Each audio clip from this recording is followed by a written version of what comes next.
मैं जब कल रात को हाईवे पे चला तो मैंने देखा बड़े पैमाने पे गाड़ियां रुकी हुई हैं टोल पर। टोल पे जो गाड़ियां रुकी थी उनके साथ साथ जहां बसों को स्थान मिल जा रहा था वहां पर रुक करके सब अपने भोजन खाने पीने का इंतजाम कर करके बैठे हुए थे।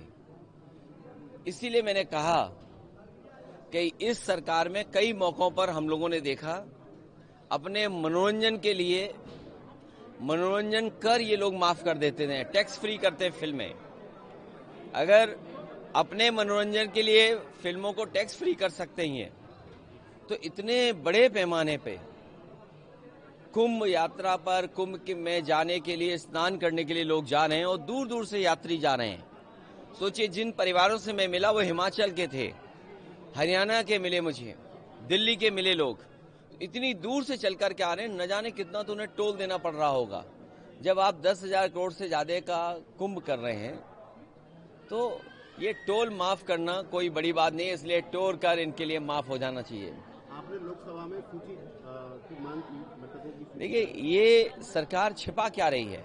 हमें आपको सोचना चाहिए कि आगे का जो सरकार 40 करोड़ लोगों का स्नान के लिए गिनती गिन रही है और हर स्नान के बाद वो करोड़ों की गिनती बता देते हैं। जो लोग करोड़ों की गिनती गिन रहे हैं वो केवल उन बातों को नहीं बता पा रहे कि जान कितनी गई है, लापता कितने लोग हैं।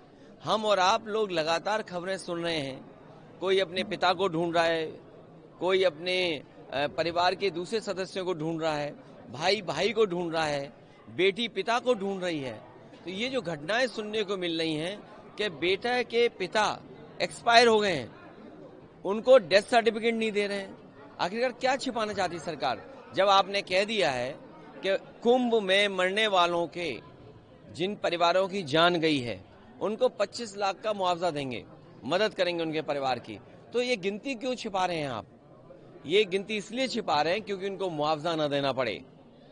और बड़े पैमाने पर लोगों की न केवल प्रयागराज में कुंभ में जान गई है, बल्कि जब यात्रा करे हैं आने पर जाने पर बहुत सारे लोगों की जान गई। हमारी सरकार से मांग है कुंभ यात्रा में जिन जिन लोगों की जहां कहीं भी जान गई है, गोरखपुर में ही बड़े पैमाने पे गोरखपुर के लोगों की जान चली गई, उनकी मदद होनी चाहिए। आज भी अखबारों में पढ़ा मैंने कि कुछ परिवारों की जान चली गई।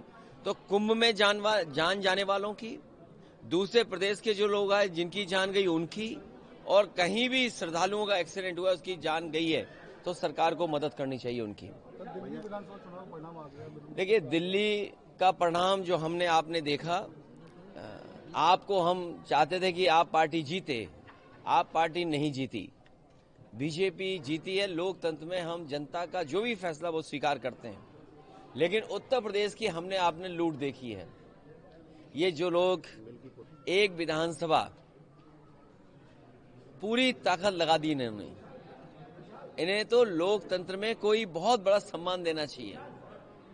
लोकतंत्र में इन्हें सम्मान मिलना चाहिए, उन बीएलओ को सम्मान मिलना चाहिए जिन बीएलओ ने पर्ची नहीं पहुंचाई, नाम काट दिए समाजवादियों के। उन अधिकारियों को भी लोकतंत्र का कोई न कोई पुरस्कार मिलना चाहिए। जिन्होंने वोट नहीं डालने दिया, ऐसे लोगों को विशेष सम्मान देना चाहिए। जिन्होंने 6 वोट डाले, 2 वोट डाले, लोकतंत्र में उनको भी सम्मान मिलना चाहिए जो दूसरे जिलों से आकर के भारतीय जनता पार्टी के लिए उस जिले में वोट डाले थे जो हम लोगों ने पकड़ लिए थे। तो ये चुनाव नहीं था, ये लूटा था इन्होंने चुनाव, और ये जनता देख रही है। ये पीडीए के लोग, पीडीए समाज के तमाम मतदाता देख रहे हैं कि उनके साथ क्या भेदभाव हो रहा है। जो लोग मिल्कीपुर जीत करके कोई संदेश देना चाहते हैं, अयोध्या की हार मिल्कीपुर की जीत बराबर नहीं कर सकती है। अयोध्या की हार हमेशा हमेशा के लिए अयोध्या की हार रहेगी, वो बदला नहीं हो सकता मिल्कीपुर की जीत।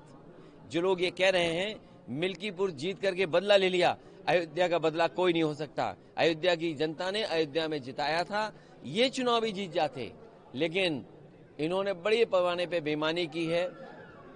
एक में जीत सकते हो, लेकिन इस तरह की जो काम किया है वो 403 में आपकी 420 ही नहीं चलने वाली आने वाले समय में। चुनाव आयोग पता नहीं जग रहा है, सो रहा है, कहां चला गया। इसकी चिंता हमें और आपको दोनों को मिलकर करनी चाहिए। भैया जी पहले हरियाणा और आप दिल्ली में क्या वो सीट जीते हम लोग? सर लेकिन कांग्रेस खिलाफ चुनाव लड़ी, आगे भविष्य क्या देखते हैं इंडिया गठबंधन मजबूत होगा। नहीं, लेकिन हरियाणा इंडिया गठबंधन और मजबूत होगा। हम और आप लोग अपनी कई बार हार से बहुत कुछ सीखते हैं। हार से सीखना ही आने वाले समय के लिए रास्ता बनाता है। और सच्चाई तो यह पत्रकार साथियों, अगर आपको याद हो, चुनाव शुरू होने से पहले मिल्कीपुर का मैंने कहा था कि पत्रकार साथियों आपको जरूर आना चाहिए।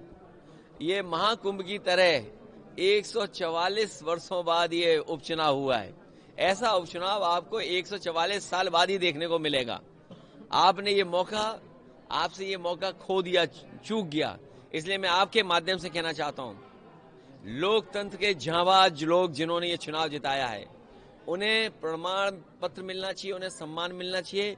लोकतंत्र जांबाज के नाम पर उन्हें सम्मान देने का काम कोई ना कोई तो करे उनका।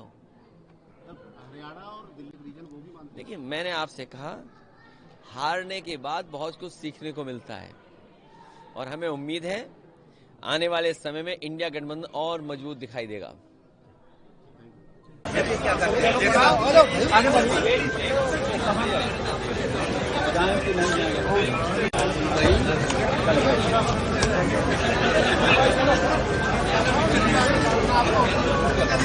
हैं।